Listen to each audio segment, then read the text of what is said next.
Hello. मंच पे मौजूद पंजाब के बेहद लोकप्रिय मुख्यमंत्री भगवंत मान साहब, मंच पे मौजूद ईशुदान भाई, गोपाल भाई, चैतर भाई, उमेश भाई, राजू सोलंकी भाई, और यहाँ पे आए हुए हमारे पूरे गुजरात से, जगह जगह से आए हुए हमारे गुजरात के आम आदमी पार्टी के सभी नेतागण, सभी कार्यकर्ता, सभी अधिकारीगण, सभी मीडिया के साथी, सबको मेरा नमस्कार, सबको मेरा प्रणाम। दिसंबर 2022 में गुजरात का चुनाव हुआ था, गुजरात विधानसभा का, 1.25 साल पहले आज से।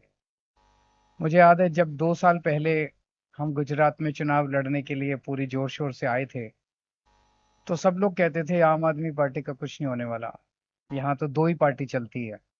ऐतिहासिक तौर पे इतने सालों से दो ही पार्टी है बस, तीसरी पार्टी का यहाँ कोई स्कोप नहीं है। और अचानक ये तीसरी पार्टी आई और पहली बार में ही 14% वोट। गुजरात बीजेपी का गढ़ माना जाता है। वो कहते हैं ना कि शेर की मुंह में हाथ डाल के, शेर की मांद के अंदर घुस के 14% वोट हम लेके आए थे। 5 एमएलए, 14% वोट। तो ये एक तो गलत फहमी हम लोगों ने तोड़ी कि गुजरात में दो ही पार्टी चलती है। गुजरात के अंदर तीसरी पार्टी भी चलती है। और एक नई पार्टी को, आम आदमी पार्टी को, पहली बार चुनाव लड़ रहे थे, इतना प्यार मिला पूरे गुजरात में।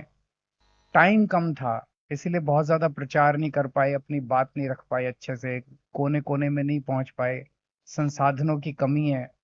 तो इसीलिए 14% वोट और 5 एमएलए मुझे लगता है एक बहुत बड़ी आम आदमी पार्टी के लिए जीत थी।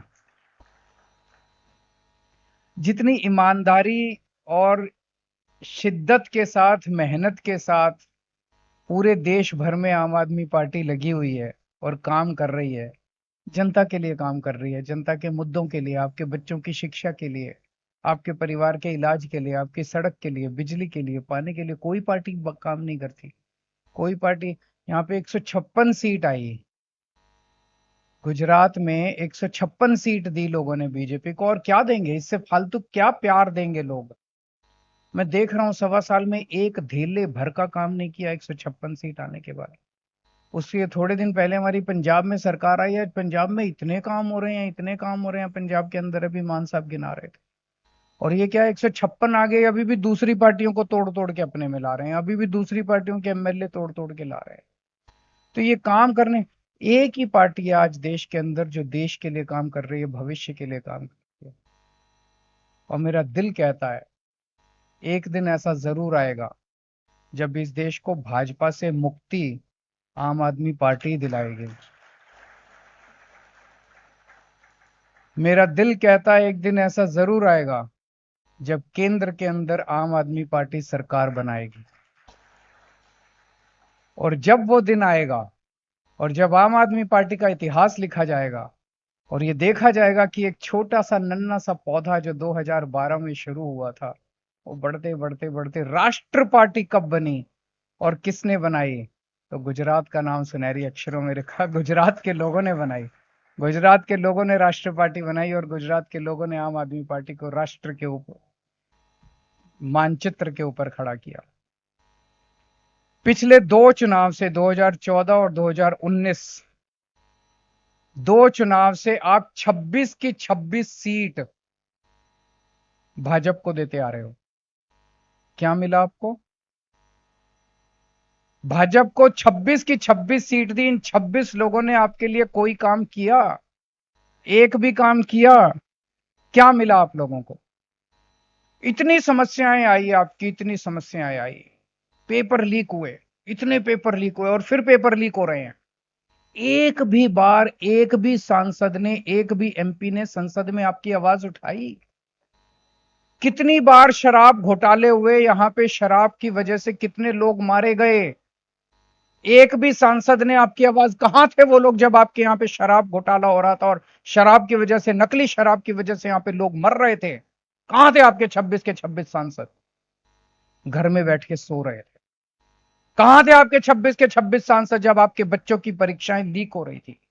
कहां थे आपके 26 सांसद? घर में बैठ के सो रहे थे। जब आपके बच्चे बेरोजगार बच्चे सड़क के ऊपर रोजगार के लिए धरने करते हैं, प्रदर्शन करते हैं, पुलिस उनके ऊपर लाठियां चलाती है, कहां आपके 26 सांसद कहां रहते हैं? घर के अंदर सो रहे होते हैं। क्या फायदा ऐसे 26 सांसदों को चुनने का?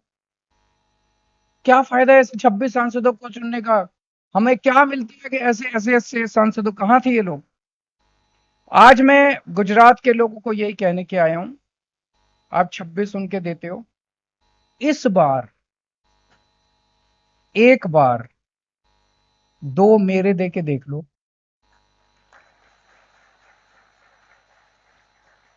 अभी तक भाजपा का माल ट्राई करके देख लिया, इस बार मेरा माल ट्राई करके देख लो।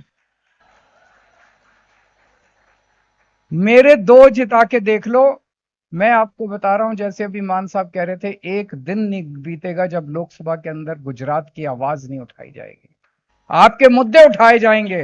फिर खबरदार अगर गुजरात के अंदर शराब की, नकली शराब दोबारा अगर बनी तो खबरदार। अगर आपके बच्चे के पेपर लीक हुए तो, अगर आपके बच्चों के गुजरात में पेपर लीक होंगे, पूरे देश के अंदर आपकी आवाज गूंजेगी, पूरे देश को पता चलेगा। अगर यहाँ पे दोबारा नकली शराबी के मोरबी ब्रिज दोबारा अगर टूटेगा, पूरे देश के अंदर उसकी गूंज उठेगी, फिर ये चैन की नींद नहीं सो पाएंगे। एक बार आप हमें ट्राई करके देख लो। अभी मैं देख रहा था, अभी सीआर पाटिल साहब कोई कहीं किसी गांव में कोई भारतीय जनता पार्टी का कोई कार्यालय का उद्घाटन करने गए थे। कहाँ पे? यहीं वडोदरा में।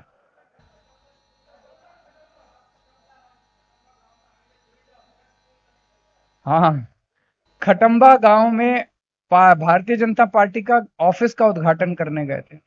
वहां एक सरपंच खड़े हुए और सरपंच ने बोला कि साहब हमारे यहाँ पे स्कूल नहीं है। पूरे देश के अंदर इनके 5 स्टार दफ्तर बन रहे हैं भारतीय जनता पार्टी के, स्कूल नहीं बन रहे पूरे देश के अंदर। दिल्ली में स्कूल बन रहे हैं, आम आदमी पार्टी का दफ्तर नहीं है दिल्ली के अंदर।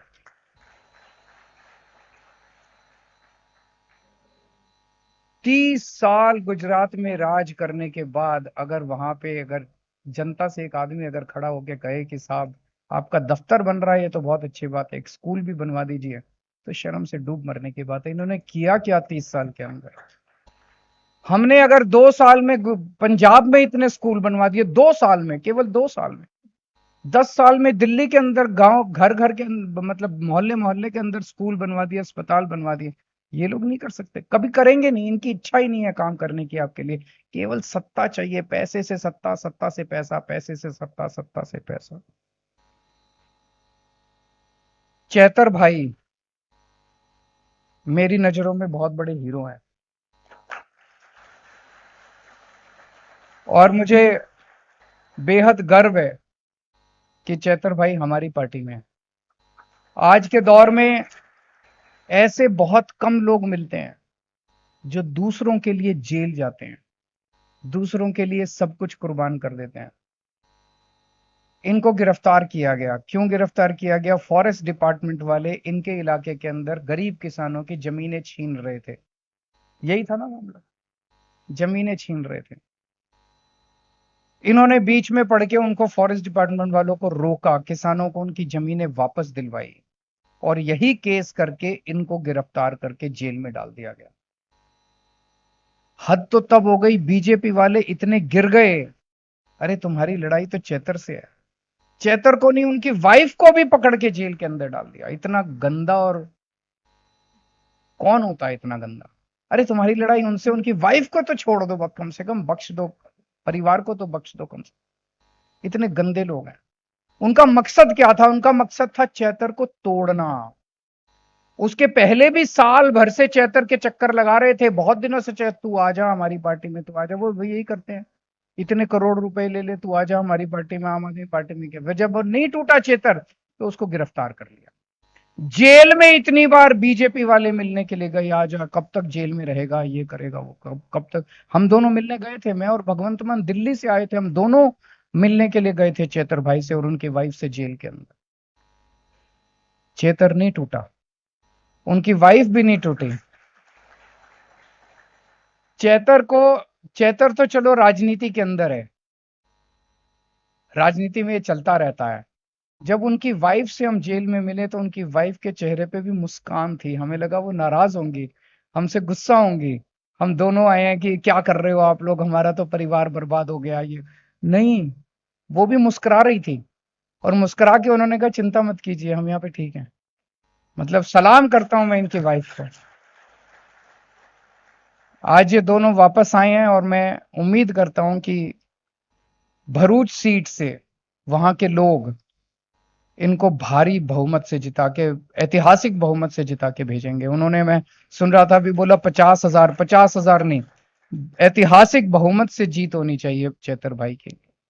मैं ये भी कहना चाहता हूं, वहां पे इनके खिलाफ बीजेपी ने मनसुख भाई को दोबारा टिकट दिया।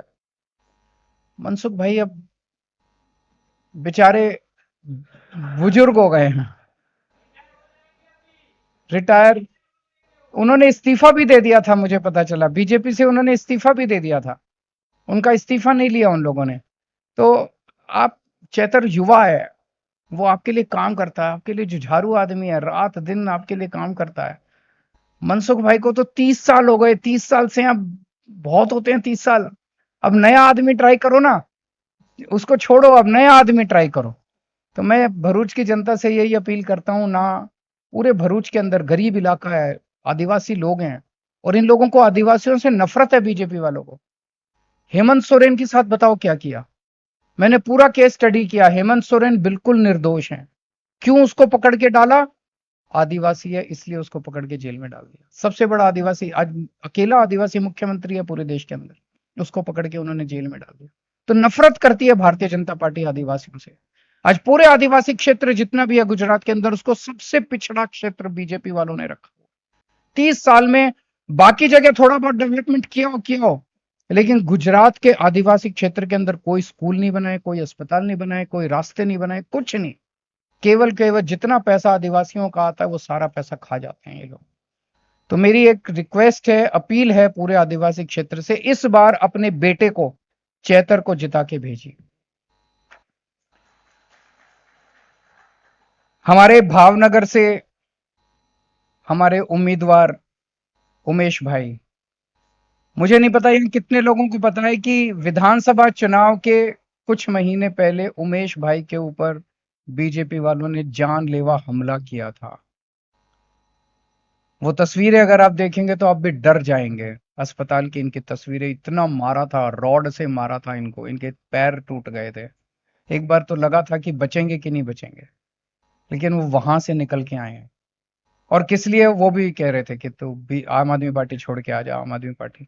मुझे कई बार मेरे पूरी वो होती है शरीर के अंदर, जब मैं सोचता हूँ कि चैतर जैसे, उमेश भाई जैसे कार्यकर्ता हमारी पार्टी के अंदर हैं, जो कि अपनी जान की बाजी लगाते हुए पार्टी नहीं छोड़ रहे, लेकिन हमारे साथ कोली समाज से आते हैं। और मैं उम्मीद करता हूं कि इस बार भावनगर की जनता भी इनको भारी बहुमत से जिता के भेजेगी। तो ये 2 सीट आज मैं मांगने के लिए आया हूं गुजरात के लोगों से। और मैं पिछले साल पंजाब के अंदर जालंधर की सीट खाली हुई, एमपी की सांसद की। हम जालंधर गए, मैं और मान साहब, और हमने कहा 1 साल के बाद लोकसभा चुनाव है, ये सीट हमें दे दो। 1 साल में हम इतना काम कर देंगे कि अगली साल आपके पास आएंगे, अगर काम पसंद आए तो वोट देना। अब इतना बढ़िया माहौल है पूरे पंजाब में, देखना 13 की 13 सीटें जीतेंगे। आज यही मैं गुजरात में कह के जा रहा हूं। आपने हमारे 4 एमएलए दिए, मैं चारों से बात करता रहता हूं। एक एमएलए धोखा देके चला गया, 5 एमएलए थे, मैं चारों से बात करता हूं, इतना अच्छा काम कर रहे हैं चारों। आप ये 2 एमपी हमारे जिता दीजिए, ये इतना शानदार काम करेंगे। एक तरफ आपकी आवाज उठाएंगे लोकसभा के अंदर, और दूसरी तरफ आपके इलाके का विकास करेंगे, स्कूल बनवाएंगे, अस्पताल बनवाएंगे, सड़कें बनवाएंगे, आपके इलाके का विकास करेंगे। अगर इन दोनों का काम पसंद नहीं आए, 2027 के विधानसभा चुनाव में मैं वोट मांगने के लिए नहीं आऊंगा। ये बीजेपी वाले पूरे देश में घूम घूम के कह रहे हैं हमारी तो 370 आ रही हैं, हमारी तो 370 आ रही हैं। वो ये कह रहे हैं हमारी तो 370 आ रही हैं, हमें नहीं चाहिए तुम्हारे वोट। तुम अपना घर बैठो, तुम्हें वोट देना है दो, नहीं देना है मत दो, हमें नहीं चाहिए तुम लोगों का वोट। तो ऐसे लोगों को वोट देने से क्या फायदा, जो कह रहे हैं हमें उनका वोट नहीं चाहिए। वो पता नहीं कहां से ला रहे हैं 370, कह रहे हैं 370 है, लाने दो उनको। मेरे को वोट चाहिए आपके, मैं आपके सामने झोली फैला के आपके वोट मांगने के लिए दिल्ली से आया हूं। मेरे को भी चाहिए, चैतर भाई को भी चाहिए, उमेश भाई को भी चाहिए, भगवंत मान, हमें आपके वोट चाहिए। हम आपको अपना भगवान मानते हैं, हम आपको अपना मालिक मानते हैं, हम सेवक हैं आपके। हमें गुजरात की जनता के वोट चाहिए, तो आप हमें वोट दो ना। जिसको वोट चाहिए, जो वोट मांग रहा है उसको वोट दो। जिसको वोट नहीं चाहिए वो कह रहा है मेरी तो 370 आ रही है, जाने दो उनको। बोलो ले लो 370, जहां से लेनी है ले लो 370। हमें वोट चाहिए, हमें वोट दो। तो एक मौका और आप हमें दीजिए, एक मौका देके देखिए, और मैं आपको यकीन दिलाता हूं कि गुजरात के लोग आम आदमी पार्टी को, एक बार आप 2 MP जिता दीजिए, 2027 के अंदर आम आदमी पार्टी की सरकार बनेगी गुजरात के अंदर, और फिर कोई उसको हिला नहीं पाएगा। बहुत बहुत आभार।